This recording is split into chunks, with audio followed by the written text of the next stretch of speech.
சுவாமி ரமணகிரி அவர்கள் நமக்கு உபதேசித்த 6 விதமான விஷயங்களை உங்களிடையே கூற கடமைப்பட்டிருக்கின்றேன். அதில் முதல் விஷயம், மனிதனும் தெய்வமாகலாம் என்று சுவாமி அவர்கள் கூறியிருக்கிறார்.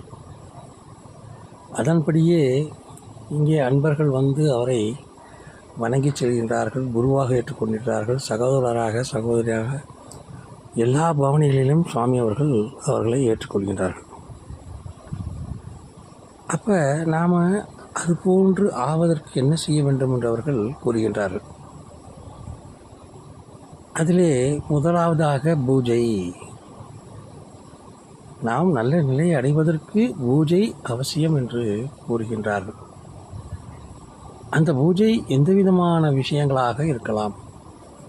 ஆனால் ஒவ்வொரு மனிதனும் பூஜை என்பதை அடிப்படையாக கற்றுக்கொள்ள வேண்டும், அதை தொடர்ந்து செய்ய வேண்டும் என்பது சுவாமிஜியுடைய உபதேசங்களிலே முதலாவதாக உள்ளது.